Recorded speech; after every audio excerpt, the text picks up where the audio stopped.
안녕하세요, 여러분. 오늘 제가 겪은 정말 충격적인 일을 말씀드리려고 합니다. 명주라고 하고요. 54살의 종합병원에서 원무팀장을 하고 있어요. 일은 정말 잘한다고 소문이 났고 직장에서도 인정받는 편이죠. 그런데 얼마 전에 정말 상상도 못한 일이 벌어졌어요. 제가 30년 넘게 숨겨온 과거 때문에 누군가 저에게 복수를 한 거예요. 그 복수가 얼마나 치밀하고 무서웠는지 지금 생각해도 소름이 돋아요. 성당 성가대에서 만난 한 어르신 때문이었는데 처음엔 정말 다정하고 좋은 분인 줄 알았거든요. 그런데 그분의 정체를 알고 나니 여러분 끝까지 들어보시고 꼭 의견 남겨주세요. 이런 상황에서 여러분이라면 어떻게 하셨을지 정말 궁금해요. 복수의 간식, 수정과 사연 시작하겠습니다. 그 일은 이렇게 시작됐어요. 저는 병원 일이 끝나면 성당 성가대에서 알토 파트를 맡아 노래를 부르거든요. 그게 제 유일한 취미랄까요. 어느 날 성가대 연습실에 상배라는 어르신이 오셨어요. 62세 되신 분인데 성당이랑 병원 봉사를 자주 다니시는 분이더라고요. 정말 다정하고 온화하신 분 같았어요. 그분이 연습 끝날 때마다 항상 이렇게 말씀하시는 거예요. 명주 씨, 수정과 한잔 하십시오. 그러면서 수정과 약과 호두과자를 꼭 챙겨주시더라고요. 수정과의 약과 목이 깔깔할 땐 호두과자가 국물이죠. 이렇게 말씀하시면서 매번 같은 간식 3종 세트를 주시는 거예요. 그리고 꼭 하시는 말씀이 있었어요. 목이 막히면 이걸로 넘겨야죠. 처음엔 정말 고마웠어요. 그런데 조금 이상했던 게 학교 폭력 관련 뉴스만 나오면 유독 화를 내시더라고요. 요즘 학생들 괴롭힘 뉴스 보면 속이 뒤집힌다. 어른이 제때 막았어야 한다. 라는 말을 되게 강조하시는 거예요. 그때는 그냥 교육에 관심이 많으신 분이구나 생각했어요. 혹시 교직에 계셨나 싶기도 하고. 근데 나중에 알고 보니 그게 아니었어요. 제가 병원에서는 정말 일 잘한다고 소문났거든요. 민원 처리도 최고고 팀원들 챙기는 것도 잘하고 상사한테도 신뢰받고. 그래서 원무팀장 승진까지 앞두고 있었어요. 저희 딸 하윤이도 27살인데 교사 임용 준비하고 있고요. 엄마를 정말 자랑스러워해요. 우리 엄마 정말 대단하다. 이러면서요. 그런데 어느 날 사무국 부장님이 저를 불러서 이상한 얘기를 하시는 거예요.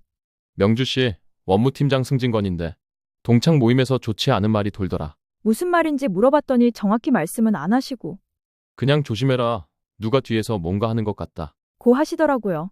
그 얘기를 듣고 집에 와서 방 정리를 하는데 오래된 합창곡 복사본이 하나 나왔어요.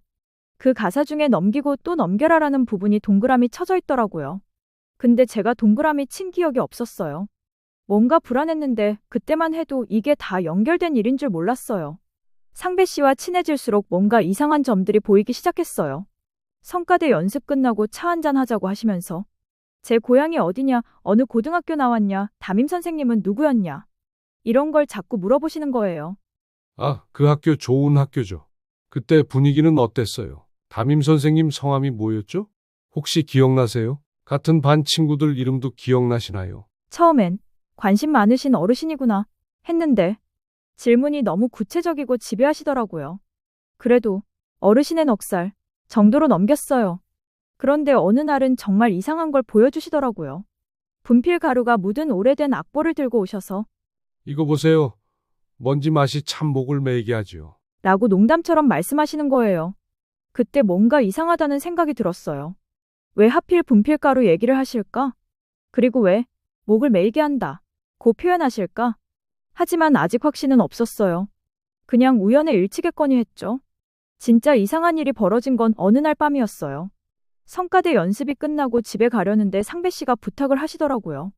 명주 씨, 죄송한데 부탁이 하나 있어요. 지하상가 수선집에서 합창단 조끼를 찾아와 주실 수 있을까요? 폐점 직전이라고 하시면서 급하다고 하시더라고요. 거절하기도 뭐하고 워낙 평소에 잘해주셔서 가게 됐어요. 지하상가에 내려가 보니 정말 대부분의 가게가 문을 닫았더라고요. 수선집도 셔터가 반쯤 내려와 있었어요. 그런데 이상하게 주인은 안 보이고 상배 씨 지인이라는 분이 전화로 사이즈 확인을 시키더라고요.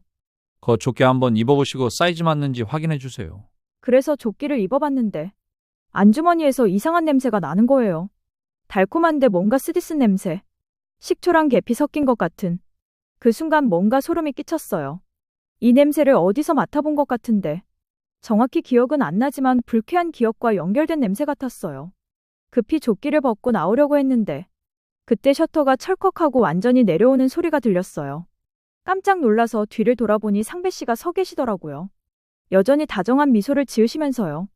명주 씨, 고생하셨어요. 그러면서 수정과 한 병을 건네시는 거예요. 그때부터 상배 씨의 말투가 조금씩 달라지기 시작했어요.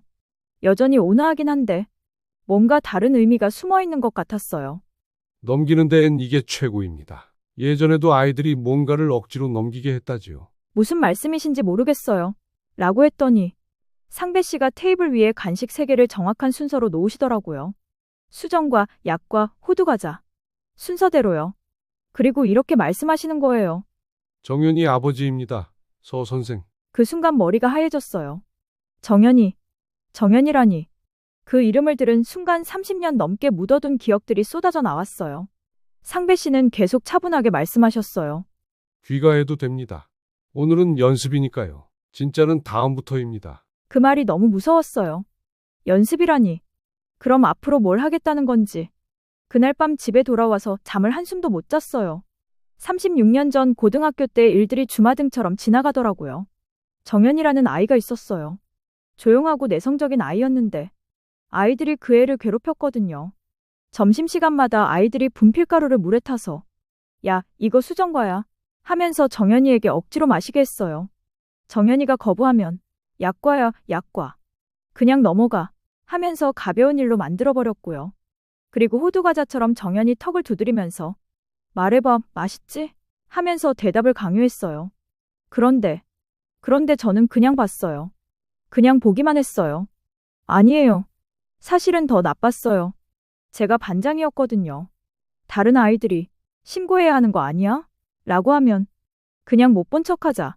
라고 제가 말했어요. 괜히 나서면 우리까지 피해봐. 정연이가 적당히 잘하면 될 텐데.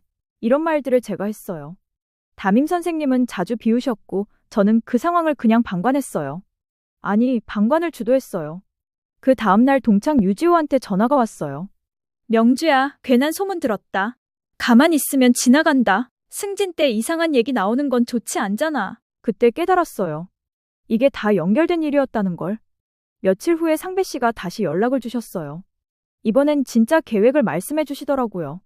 명주 씨의 승진 자료의 과거 방관건이 제보될 예정입니다. 물론 합법적인 방법으로요. 그리고 더 충격적인 건 저희 딸 하윤이 교사 임용 추천서에도 익명 민원이 들어갈 거라고 하시더라고요. 법 테두리 안에서 평판에 흠집을 내는 정도입니다. 목숨은 건드리지 않아요. 살아있는 벌이 오래가니까요. 그때 깨달았어요. 그동안의 모든 게 다 계획이었다는 걸.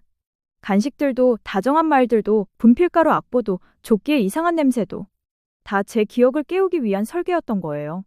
셔터 사건도 진짜 복수 전에 제가 어떻게 반응하는지 확인해보는 리허설이었던 거고요. 상배 씨가 마지막에 이렇게 말씀하시더라고요. 선택하세요. 모른 척하고 조용히 인사이동을 받든지 아니면 다른 방법을 쓰시든지. 그때 제 앞에 놓인 선택지는 3가지였어요. 첫째, 그냥 모른 척하고 조용히 피하기. 둘째, 어떻게든 반격하기. 셋째, 공개 고백하고 사과하기. 가장 위험하지만 유일한 진짜 해결책은 3번째였어요. 며칠을 고민한 끝에 결심했어요. 병원 강당에서 직장 인권교육이 있는 날이었는데 대본도 준비 안 하고 단상에 올라갔어요. 안녕하세요. 원무팀장 명주입니다. 오늘 여러분께 고백할 게 있습니다. 저는 36년 전 고등학교 때 가해자도 피해자도 아닌 척한 방관자였습니다. 그때 성가대 단원들이 뒤에서 조용히 노래를 불러주더라고요. 넘기고 또 넘겨라 라는 가사를 이젠 넘기지 않겠다 로 바꿔서요. 피해자 가족분께 진심으로 사과드리고 장학기금과 치료기금을 만들겠다고 약속했어요. 그때 방청석에서 상배 씨를 봤어요. 수정과 병뚜껑을 조용히 닫고 계시더라고요. 그리고 말없이 자리를 떠나셨어요. 그게 살아있는 벌이 끝났다는 신호였던 것 같아요. 승진은 보류됐어요. 당연하죠.